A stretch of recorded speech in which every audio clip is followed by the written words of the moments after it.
Hello there everybody, how's it going and how have you been? Welcome back to SpaceChem. In the last episode we finished the 4th, 5th, and 6th levels of the 63 Corvée DLC, and it's on to the final one. Now, don't be all that fooled, even though it says it's an execution type of level, it's basically a boss level.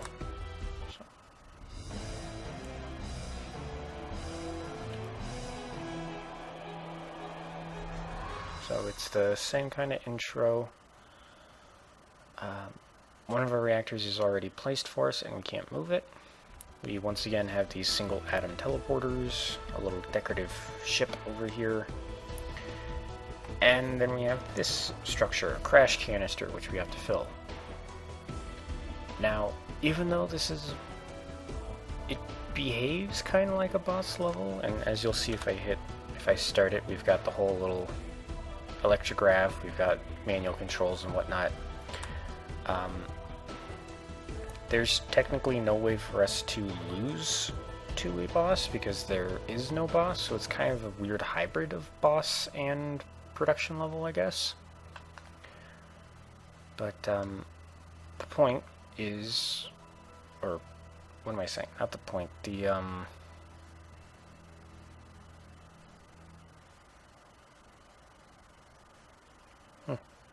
whatever I was going to say, it vanished on me, but basically we can kind of treat this as a production level, but with the addition of our manual controls, although admittedly I don't think I'm going to need any. Now, one thing I know we can do straight off the bat is we can use one quantum reactor to break away the hydrogen and fill those, or filter that back into our ship, I guess. And when it comes to building the proton moderator, which is kind of this weird zigzag of carbons and omegas, I'm not entirely sure how we're going to do that. Oh, I think I remember what I was going to say. Just like the bosses in the story mode, I'm not going to be time-lapsing or cutting unless something proves to be especially fickle.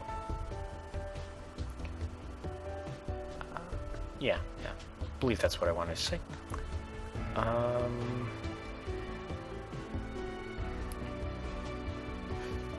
we know both the Omega and the Carbon have to go through the teleporter. So not only does that mean we have to send it over one atom at a time, but they also have to go into the same pipe, essentially, because the teleporter only has one spot that it can accept from. So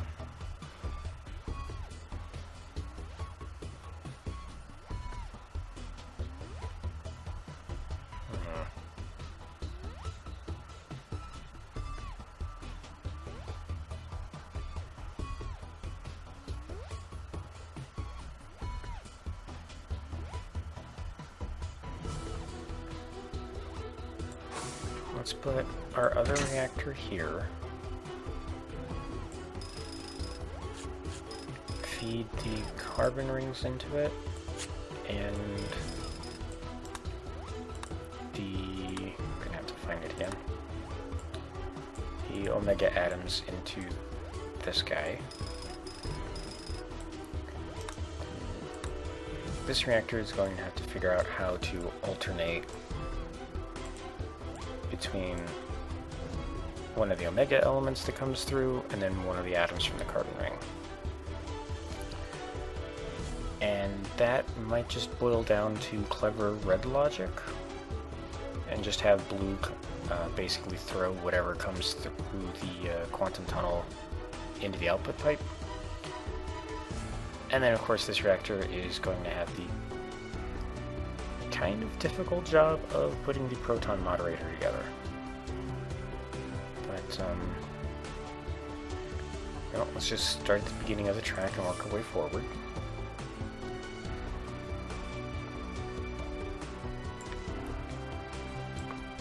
I'm going to set the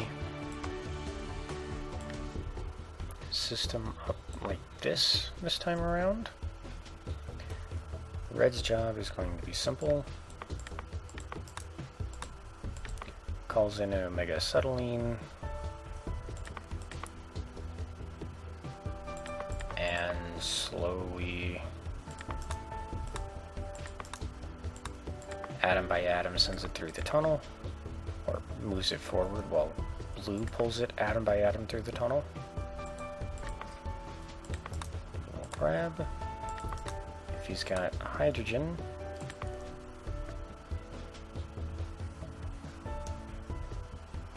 then bond, drop, grab, drop, release. Otherwise, the only other thing he could possibly have is an Omega, which has to be sent out of Psi. Yeah, okay. Pretty sure that's this reactor done. Now, as for this guy,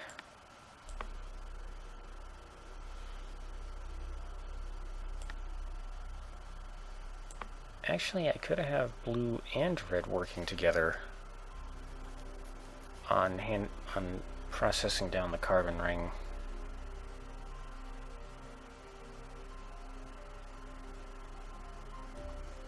Maybe.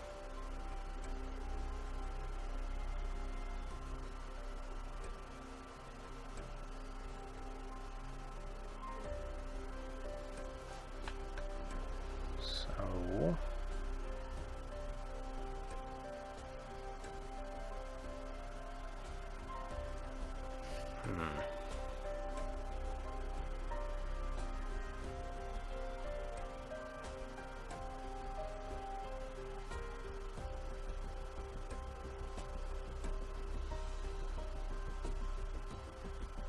hang on.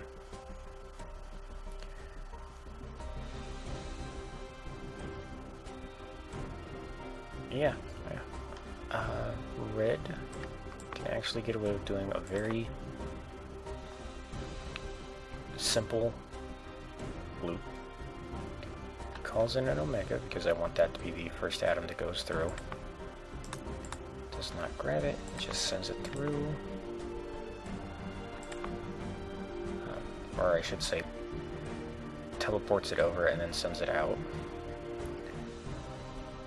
Then you will tell blue to move forward, send the carbon through, and then output it. And red just has to keep following this loop over and over and over again. Blue, meanwhile, hold on to this lower right corner of the carbon ring and stop here. So now, when red hits this first sink, blue's going to move up. It'll teleport away the top left carbon. He waits. And then by moving to the right, he'll get rid of the upper right carbon. Then the one straight above. The middle left. And there we go. That should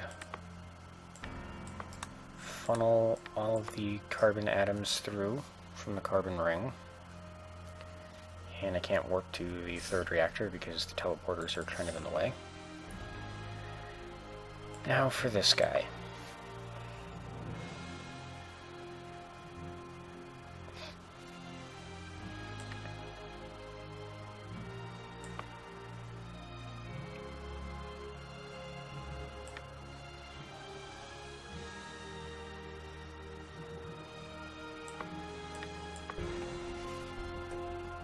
Actually, so the original idea I was just about to try and describe would be to have red call through an Omega and a carbon, put the layers together and then have blue figure out how to alternate which way to rotate them as he bonds the whole molecule together. But considering how easy I think the making the individual carbon omega pairs is going to be, I could just have, have the first half of their loop be identical, but then have blue make the ones that have the omega put to the left, and have red mixed. Blech. Basically, the wallows start the same, but blue will make the bottom layer and the third layer, while red makes the second and the top layer. I think that'll probably be a bit more sane on me. So, blue.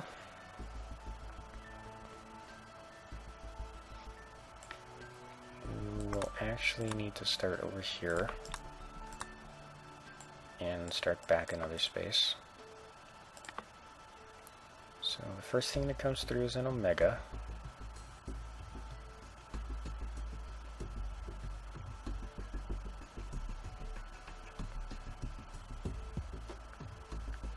That is picked up.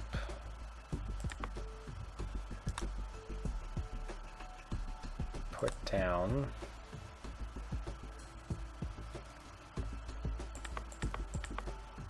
Turns around, he calls in the carbon that matches to it, teleports that over, grabs it,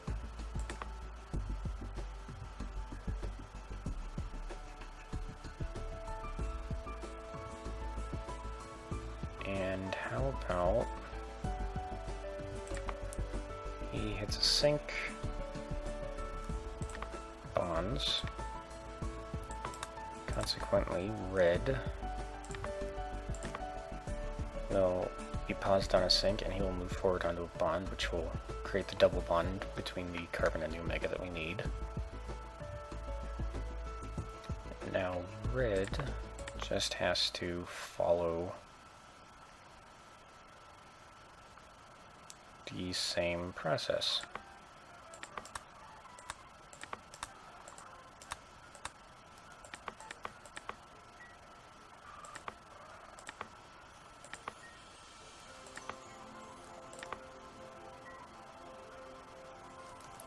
Then over here, I'll just put that down, and blue will hit this sync once he has layered the pair he's working with. Right, and blue will be long gone from this area by the time red arrives.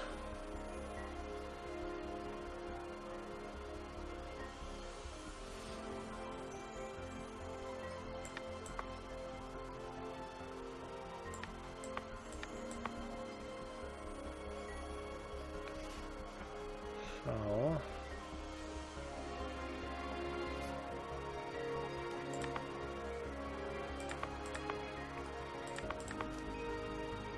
believe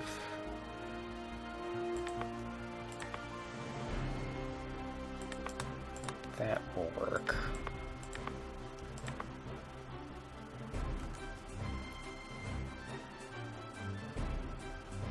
Red, you are going to have to spin your layer 180 degrees because of, well, how I'm putting the pairs together.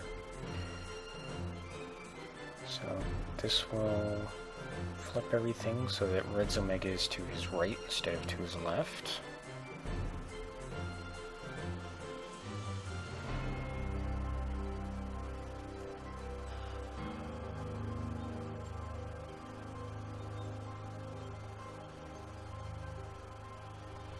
I think these commands are actually one layer too high. Sorry if this isn't particularly entertaining. I know a lot of it is just going on in my head, but I think it'll look very cool once I actually build it or get it working.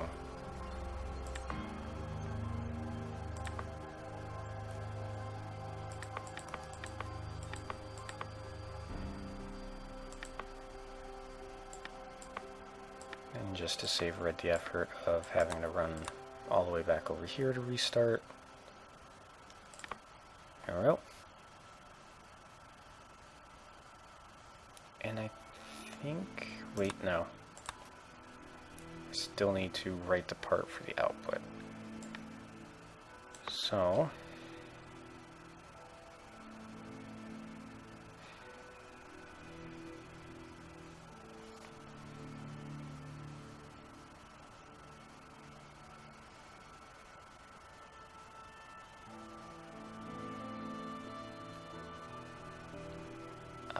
actually, I think I have these set up wrong. Or one of these two set up wrong. But, considering we still have plenty of time, let's go ahead and ensure that the whole system works, at least up until that point.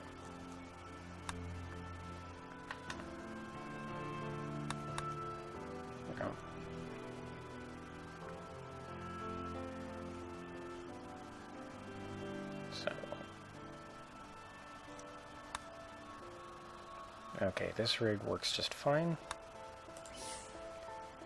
Now, let's see, we've got an omega, and then a carbon, and an omega, and a carbon.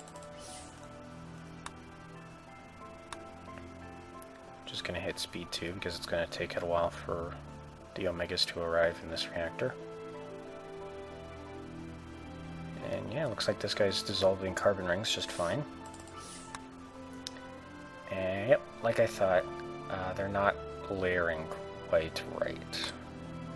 So let's restart the system so we can watch from here and figure out which one is messing up.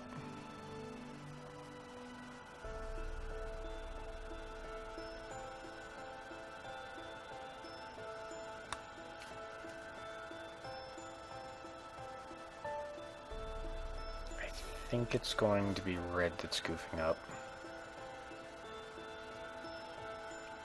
Yeah. Okay, so red has to go or approach these two bonders from the right, not the the left, not the right. So I can either A, go all the way down and back up, which I don't think will work. Actually, no, it won't work because there's going to be atoms in this column that will keep blue's pair from slipping through. So I believe what that means is I'm going to have to flip this part of his procedure on its head.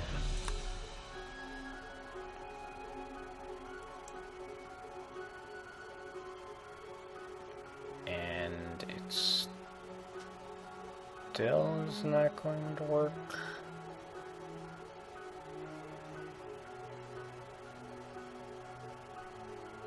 Oh, wait, hang on.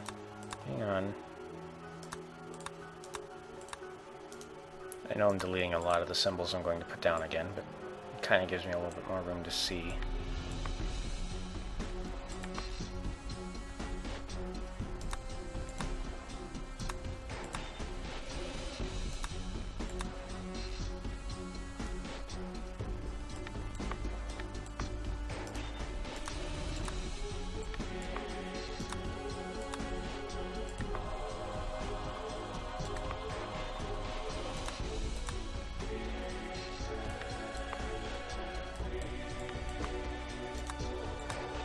Okay.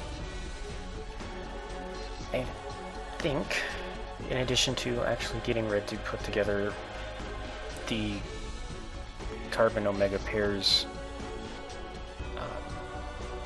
in reverse, so the omega over on the right instead of on the left, it will also get him to approach these two bonders in the correct way, and consequently they should be able to put the molecule together. Now, actually going to need red to be the one to hit the output command. I believe it will be... well, I've got a 50-50 shot at guessing this, but I believe it's going to be an omega element that will be resting on the sensor when the fourth layer has been placed.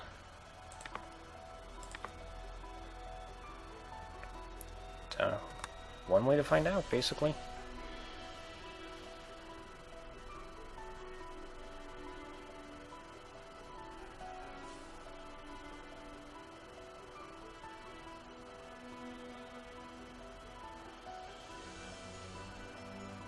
Yep, sure enough. Changing this around does get Red to put his pair together in reverse. And it works great, actually.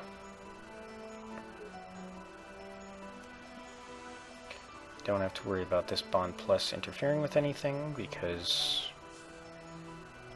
well, there's nothing really for it to interfere with. Red's holding onto a single atom, and, you know, we've got horizontal pairs approaching a pair of vertical bonders, so, uh-oh. 2 Omega?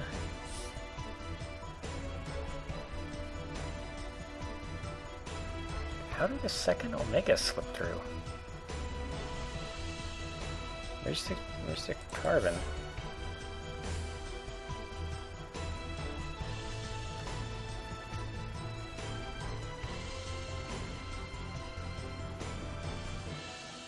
Okay, this guy's... This is the guy that's acting kind of weird. Because this is the reactor that's in charge of alternating between omegas and carbons towards the teleporter. Omega and a carbon. Omega and a carbon. Is it when it tries to restart? Maybe? As my voice seems to crack.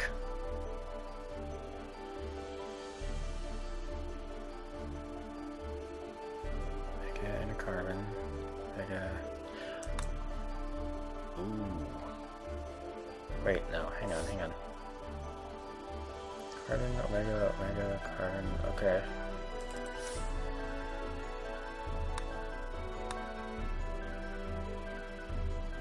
Oh, blue doesn't need to wait there. Okay. Never mind. So, consequently, does that mean... No, I think red still has to wait here. Yeah, there's one sink over here for every atom in the carbon ring, so, okay. There we go. That should fix it.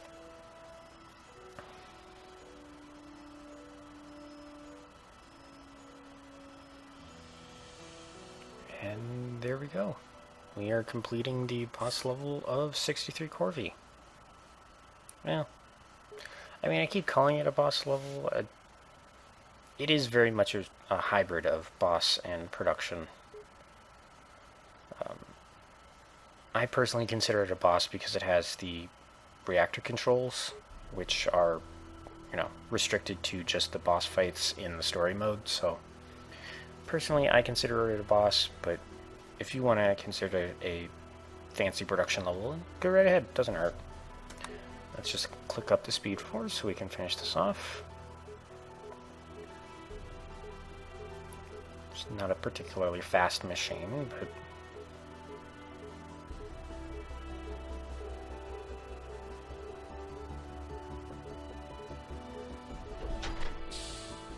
There goes the canister full of that proton moderator.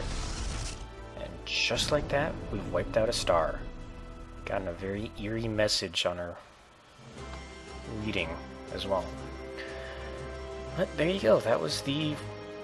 I'm just going to call it a final level for 63 Corvi. And you'll notice the background's changed. It's not a star anymore. It's a big, swirling mass of doom in space. That's the best way I can describe it. I know. If I was in charge of a spaceship, I would not want to go anywhere near something that looked like that. But there we go. That was the last of the 63 Corvi DLC. In the next episode, we're going to go into ResearchNet, and I will show off the remaining features that hang on, back up a space. I will be going into the ResearchNet and showing off the features of reactions that were not used in the story mode. I know there's 2, and I'm pretty sure that well, you know what, why don't I just show you guys. So this is the research net. It always starts you with the most recent additions from the user-generated fanbase.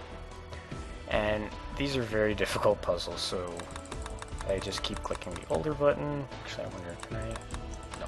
Okay. I was wondering if like shift-click would send me back to the beginning. But way back up at the beginning, Volume 1, Issue 1, and Volume 1, Issue 2 are the 2 sets of 3 levels that I'm going to be trying to do in the next next episode. If these use the quantum tunnels that we were introduced to in 63 Corvi, so they're not technically new, but the research net existed before 63 Corvi was released, so technically this is where you would have first encountered the quantum tunnels.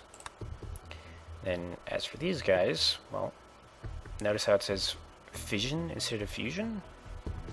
We're going to be introduced to the fusion reactors, or not fusion reactors, fusion lasers. Brother, I guess. I might go, I don't know, I might do another research net level or 2 if I haven't gotten the settings for the next series I'm going to do set up yet. But, yeah, these are just... Why am I trying to describe the research net here? This is for the next episode. Stop running ahead. Yeah, that's what we're going to be taking a look at next time. So, thank you all so much for watching. I hope you all had a great time, and I hope you all have a great day. I will see you in the next episode, and farewell for now.